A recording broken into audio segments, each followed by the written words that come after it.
여러분, 혹시 세상의 모든 문제를 단 하나의 원칙으로 해결할 수 있다면 믿으시겠어요? 여기 아주 먼 시간과 공간을 뛰어넘어 놀랍도록 비슷한 해답을 내놓은 두 명의 위대한 인물이 있습니다. 한 명은 지금으로부터 약 2000년 전 로마 제국의 식민지였던 유대 땅에서 네 원수를 사랑하라고 외쳤던 예수. 그리고 또 한 명은 그보다 400년이나 앞서 끝없는 전쟁으로 피폐해진 고대 중국에서 세상의 모든 사람을 차별 없이 사랑하라고 가르쳤던 사상가 묵자입니다. 동양의 예수 또는 서양의 묵자라고 불릴 만큼 이 두 사람의 핵심 사상은 소름 돋을 정도로 닮아 있습니다. 어떻게 전혀 다른 문명권에서 서로의 존재조차 알 수 없었던 두 사람이 인류의 고통에 대해 이토록 똑같은 진단을 내릴 수 있었을까요? 오늘 영상에서는 인류 역사상 가장 위대한 두 스승, 예수와 묵자의 삶과 사상을 비교하며 그 놀라운 평행이론을 파헤쳐 볼까 합니다. 왜 묵자의 위대한 가르침은 역사 속으로 사라졌고 예수의 가르침은 세계적인 종교가 되었는지 그 결정적인 차이점까지 쉽고 재미있게 그리고 아주 자세하게 알려드릴게요. 영상 마지막에는 이들의 가르침이 오늘날 우리에게 어떤 의미를 주는지 함께 생각해보는 시간도 가질 테니 꼭 끝까지 시청해주세요. 그럼 지금 바로 시작합니다. 1부 절망의 시대에 피어난 두 송이 꽃. 모든 위대한 사상은 절망적인 시대의 산물이라고 하죠. 예수와 묵자가 살았던 시대 역시 암흑 그 자체였습니다. 이들이 어떤 세상을 마주했는지 먼저 알아야 그들의 가르침이 얼마나 혁명적이었는지 이해할 수 있습니다. 먼저 묵자가 활동했던 시기는 기원전 5세기에서 4세기 중국의 춘추전국 시대입니다. 말 그대로 매일매일이 전쟁이었죠. 주나라의 힘이 약해지자 수많은 제후국들이 서로를 물고 뜯으며 천하를 차지하기 위해 싸웠습니다. 어제는 동맹국이 오늘은 적이 되고 아버지가 아들을 죽이고 동생이 형을 내쫓는 일이 비일비재했습니다. 당시의 전쟁은 지금처럼 버튼 하나로 끝나는 전쟁이 아니었어요. 수십만 명의 병사들이 창과 칼을 들고 직접 부딪혀야 했습니다. 성이 함락되면 남자들은 죽고 여자들은 노예가 되었죠.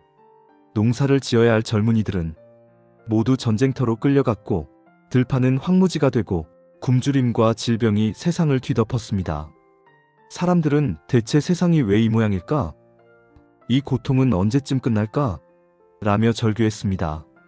묵자는 바로 이 피비린내 나는 혼돈의 한가운데 서 있었습니다. 그는 이 모든 비극의 원인이 아주 단순한 한 가지 문제, 바로 차별적인 사랑 때문이라고 진단했습니다. 시간을 뛰어넘어 예수의 시대로 가볼까요? 예수가 태어난 곳은 로마 제국의 지배를 받던 유대 땅이었습니다. 로마는 강력한 군사력으로 유대 민족을 억압하고 무거운 세금을 걷어갔습니다. 민중의 삶은 팍팍했고 곳곳에서 로마에 저항하는 반란이 일어났다가 잔인하게 진압되곤 했죠. 사회 내부의 문제도 심각했습니다. 당시 유대의 종교 지도자들 바리새인이나 사두개인 같은 이들은 율법의 자잘한 조항에만 집착하며 자신들의 권위를 내세웠습니다. 그들은 가난한 사람, 병든 사람, 세리와 창녀처럼 사회적으로 무시당하는 사람들을 죄인이라며 손가락질하고 멀리했죠. 율법을 잘 지키는 자신들만이 의롭고 나머지는 모두 버림받은 자들이라고 생각했습니다. 즉, 끼리끼리 문화와 뿌리 깊은 차별이 사회를 병들게 하고 있었던 겁니다.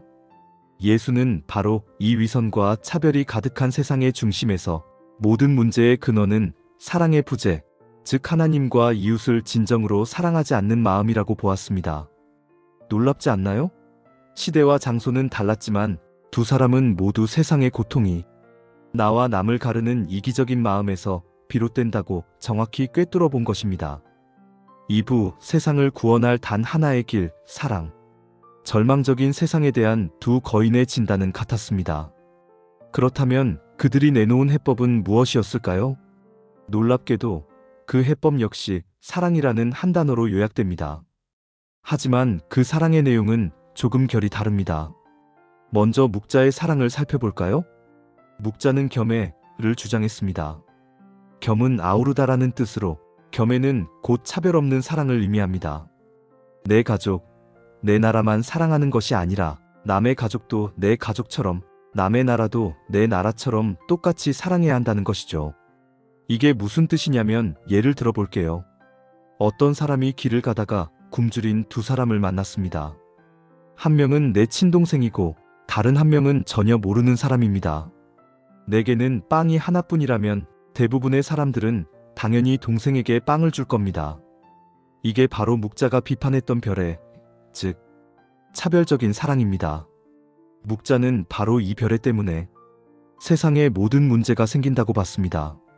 내 가족만 챙기니까 남의 가족을 해치고 내 나라만 이로우면 되니까 다른 나라를 침략하는 전쟁을 일으킨다는 거죠. 그래서 그는 이성적으로 생각해보라고 말합니다. 만약 당신이 전쟁터에 나가게 되었을 때 당신의 늙은 부모와 어린 자식을 누구에게 맡기고 싶습니까? 당신의 가족을 자기 가족처럼 아껴줄 친구입니까? 아니면 자기 가족만 챙기느라 당신 가족은 나 몰라라 할 친구입니까? 당연히 전자겠죠. 그렇다면 우리 모두가 서로의 가족을 자기 가족처럼 아껴주는 것이 결국 모두에게 이득이 된다는 겁니다. 이처럼 묵자의 겸해는 매우 현실적이고 이성적이며 실용적인 사랑입니다. 감정적인 동정심에 호소하기보다는 차별 없이 사랑하는 것이 결국 사회 전체의 이익을 극대화하는 가장 합리적인 방법이라고 설득하는 것이죠.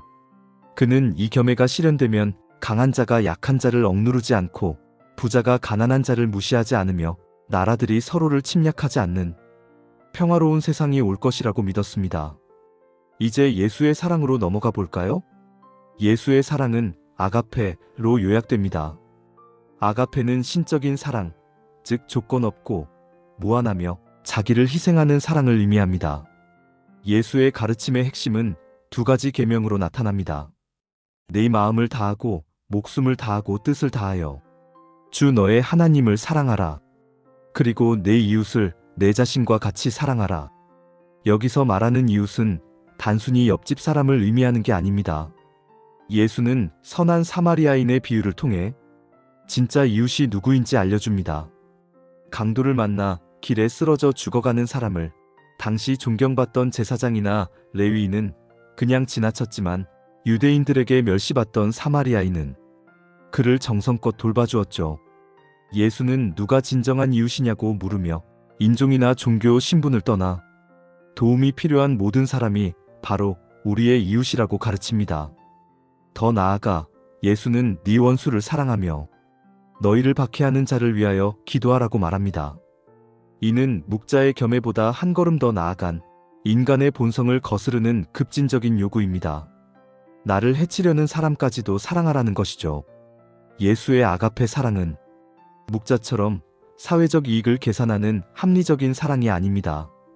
그것은 하나님이 먼저 우리를 그렇게 사랑하셨기 때문에 우리도 마땅히 그렇게 사랑해야 한다는 신앙적인 명령입니다. 그 사랑은 이성적인 계산이 아니라 전적인 믿음과 결단을 요구하는 사랑이죠. 이 사랑은 개인의 내면적인 변화, 즉 거듭남을 통해 시작되며 이 변화된 개인들이 모여 하나님 나라라는 새로운 공동체를 이루어 나갈 것이라고 예수는 가르쳤습니다. 정리하자면 묵자는 사회 전체의 평화와 이익을 위해 차별 없는 사랑이라는 시스템을 제안한 사회공학자에 가깝고, 예수는 개인의 영혼 구원과 하나님과의 관계 회복을 위해 자기 희생적인 사랑이라는 길을 제시한 영적인 혁명가라고 볼 수 있습니다. 3부, 천국으로 가는 길, 지상에 만드는 법. 사랑이라는 위대한 목표는 같았지만 그 목표를 이루기 위한 구체적인 방법론에서 묵자와 예수는 뚜렷한 차이를 보입니다. 마치 같은 산 정상을 오르지만 서로 다른 등산로를 택한 것과 같죠. 묵자가 제시한 세상 개혁 프로젝트는 매우 체계적이고 정치적이었습니다. 그의 사상은 크게 몇 가지로 나눌 수 있습니다. 첫째는 비공, 즉 공격적인 전쟁에 반대하는 것입니다. 묵자는 방어 전쟁은 인정했지만 남의 나라를 침략하는 것은 가장 큰 죄악이라고 봤습니다. 단순히 말로만 반대한 게 아니에요.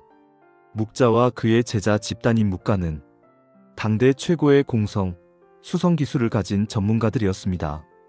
그들은 강대국이 약소국을 침략하려 한다는 소식이 들리면 직접 그곳으로 달려가 약소국의 성벽을 지켜주며 전쟁을 막았습니다. 행동으로 겸해를 실천한 것이죠. 둘째는 상연입니다. 현명하고 능력 있는 사람을 존중하고 등용해야 한다는 뜻입니다. 혈연이나 신분에 상관없이 오직 그 사람의 도덕성과 실력만으로 관리를 뽑아야 나라가 바로 선다고 주장했습니다. 시대를 앞서간 능력주의, 즉 메리토크라시를 주장한 것입니다. 셋째는 절용, 과절장입니다. 쓸데없는 낭비를 줄이고 장례를 간소하게 치러야 한다는 뜻입니다. 당시 귀족들은 엄청난 돈을 들여 사치스러운 생활을 하고 사람이 죽으면 몇 년씩이나 상을 치르며 생산활동을 중단했습니다. 묵자는 이런 것들이 백성들의 삶을 피폐하게 만드는 쓸데없는 허례허식이라고 비판하며 모든 자원을 백성을 먹고 살리는 데 써야 한다고 주장했습니다. 심지어 음악까지도 비약, 노동에 방해가 되고 사치를 조장한다며 반대할 정도였으니 얼마나 철저한 실용주의자였는지 알 수 있죠. 이 모든 주장을 관통하는 기준은 단 하나, 국가와 백성에게 이익이 되는가였습니다. 묵자는 하늘, 천 역시 모든 사람을 차별 없이 사랑하며 의로운 자에게는 상을, 불의한 자에게는 벌을 내린다고 믿었습니다. 따라서 겸해를 실천하는 것이 곧 하늘의 뜻 천지를 따르는 길이라고 생각했죠.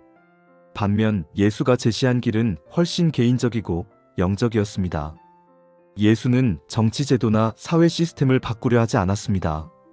대신 그는 사람들의 마음을 바꾸고 그들이 세상을 보는 방식을 완전히 뒤집어 놓으려 했습니다. 예수는 하나님 나라가 가까이 왔다고 선포했습니다. 이 하나님 나라는 특정 장소가 아니라 하나님의 다스림과 통치가 이루어지는 상태를 의미합니다. 그리고 그 나라에 들어가는 방법은 세상의 방식과는 정반대였습니다. 세상은 힘있고 부유하고 높은 자리에 있는 사람을 최고로 여기지만 예수의 나라에서는 가난한 자, 온유한 자, 긍휼히 여기는 자가 복이 있다고 말합니다. 산상수훈. 세상은 눈에는 눈, 이에는 이라고 가르치지만 예수는 오른뺨을 맞으면 왼뺨도 돌려대라고 가르칩니다. 세상은 남을 섬기기보다 섬김받기를 원하지만 예수는 스스로 제자들의 발을 씻기며 가장 낮은 자가 되어 섬기는 리더십을 보여주었습니다. 예수는 묵자처럼 전쟁을 막기 위해 성벽을 쌓지 않았습니다. 대신 그는 죄인과 세리의 친구가 되어 함께 식사하며 병든 자를 고치고 귀신 들린 자를 자유롭게 하며 사람들의 마음속에 있는 미움과 절망의 성벽을 허물었습니다. 그의 혁명은 칼과 창이 아닌 사랑과 용서라는 무기를 통해 이루어졌습니다. 또한 예수의 가르침의 정점에는 자기 자신이 있습니다. 그는 단순히 지혜로운 가르침을 전하는 스승을 넘어 내가 곧 길이요, 진리요, 생명이라고 선언합니다. 인류의 죄를 대신하여 십자가에 못 박혀 죽고 사흘 만에 부활함으로써 하나님께로 나아가는 유일한 길을 열었다고 가르칩니다. 즉, 그의 가르침과 그의 존재 자체는 분리될 수 없는 하나였던 것이죠. 결국 묵자는 더 나은 사회 시스템을 만들어 사람들을 구원하려 한 거시적인 개혁가였다면 예수는 한 사람 한 사람의 내면을 변화시켜 그 변화된 사람들이 모여 새로운 세상을 만들게 하려 한 미시적인 혁명가라고 할 수 있습니다. 사부, 엇갈린 운명, 사라진 사상과 세계 종교. 그렇다면 이토록 위대한 가르침을 펼쳤던 두 사람의 유산은 어떻게 되었을까요? 여기서 이들의 운명은 극명하게 갈립니다. 묵자의 사상, 즉 묵가는 전국 시대의 유가와 함께 가장 영향력 있는 학파연합으로 불릴 만큼 큰 세력을 이루었습니다. 하지만 진시황이 중국을 통일하고 그 뒤를 이은 한나라가 유교를 국가 통치 이념으로 채택하면서 묵가는 급격히 쇠퇴하기 시작했습니다. 왜였을까요? 몇 가지 이유를 추측해 볼 수 있습니다. 첫째, 묵자의 겸해는 인간의 본성, 즉 내 가족, 내 나라를 먼저 챙기려는 마음과 너무나도 정면으로 부딪혔습니다. 특히 가족 윤리를 중시했던 유학자들에게 네 아버지와 길 가던 아저씨를 똑같이 사랑하라는 주장은 폐륜처럼 들렸을 겁니다. 둘째, 묵자의 사상은 너무나 엄격하고 금욕적이었습니다. 음악도 즐기지 말고 장례도 간소하게 치르고 모든 것을 백성의 이익이라는 잣대로만 판단하라는 가르침은 평범한 사람들이 따르기에는 너무나 팍팍하고 인간미 없게 느껴졌을 수 있습니다.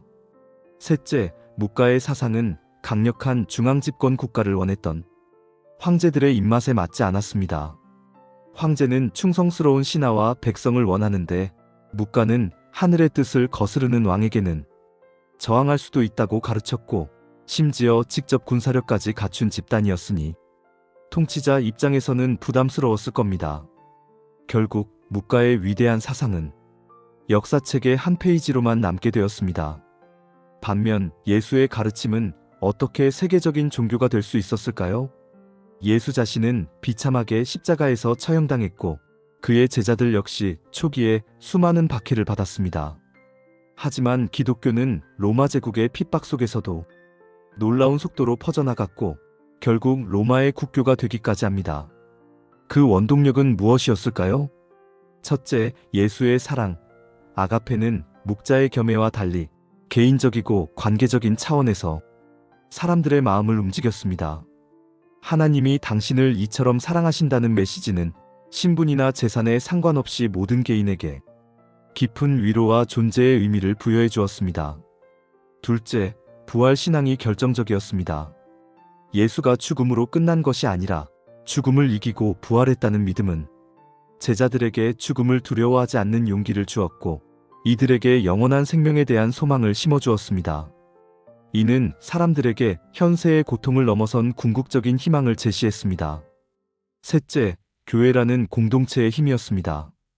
초기 기독교 공동체는 로마 사회에서 소외된 가난한 자, 노예, 여성들에게 피난처가 되어 주었습니다.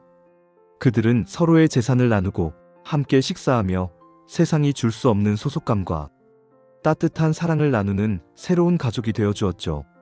이 강력한 공동체는 박해를 이겨내고 복음을 전파하는 중심 기지가 되었습니다. 마지막으로 예수의 가르침의 중심에는 용서와 구원이라는 강력한 메시지가 있었습니다.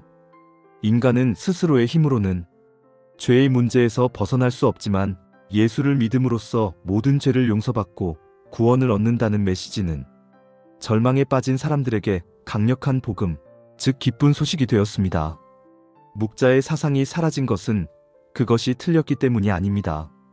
오히려 너무나 이상적이고 합리적이었기에 인간의 본성과 욕망, 그리고 시대의 흐름을 넘어서지 못했던 것이죠. 반면 예수의 가르침은 인간의 가장 깊은 곳에 있는 영적인 갈망, 즉 사랑받고 싶고 용서받고 싶고 영원히 살고 싶은 갈망을 채워주었기에 시대를 초월하여 수많은 사람들의 마음을 사로잡을 수 있었습니다. 결론, 오늘 우리에게 예수는 무엇이고 묵자는 무엇인가? 지금까지 우리는 2000년의 시간을 거슬러 올라가 동양과 서양의 가장 위대한 두 스승, 예수와 묵자를 만나보았습니다. 전쟁과 분열이라는 절망 속에서 두 사람은 똑같이 사랑만이 유일한 해답이라고 외쳤습니다. 묵자는 우리에게 정의로운 사회에 대한 날카로운 질문을 던집니다. 우리가 사는 세상은 과연 모든 사람을 차별 없이 대하고 있는가? 국가의 정책과 자원은 정말로 가장 약하고 가난한 사람들을 위해 쓰이고 있는가? 우리는 평화를 말하면서도 여전히 나와 다른 이들을 향해 공격의 칼날을 갈고 있지는 않은가? 묵자는 우리에게 감상적인 사랑을 넘어 이성적이고 실천적이며 구조적인 사랑을 요구합니다. 예수는 우리에게 개인의 내면을 향한 깊은 성찰을 요구합니다. 나는 내 옆에 있는 이웃을, 심지어 나를 힘들게 하는 원수까지도 진심으로 사랑하고 있는가? 나는 세상의 가치관을 무작정 따라가고 있는가? 아니면 더 높은 가치를 위해 기꺼이 나를 희생할 준비가 되어 있는가? 나의 삶의 궁극적인 목적은 무엇이며 무엇을 통해 진정한 구원을 얻을 수 있는가? 예수는 우리에게 계산 없는 자기 희생적인 사랑을 통해 우리 자신이 먼저 변화될 것을 촉구합니다. 어쩌면 우리는 묵자가 꿈꿨던 정의로운 시스템과 예수가 가르쳤던 변화된 개인 모두를 필요로 하는 시대를 살고 있는지도 모릅니다. 차별과 혐오가 난무하고 국가 간의 갈등이 끊이지 않는 오늘날, 묵자의 겸해와 예수의 아가페는 여전히 우리에게 깊은 울림을 줍니다. 여러분은 어떻게 생각하시나요? 여러분의 삶에는 묵자의 이성과 예수의 믿음 중 어떤 것이 더 큰 영향을 미치고 있나요? 영성은 사랑입니다. 시청해주셔서 감사합니다.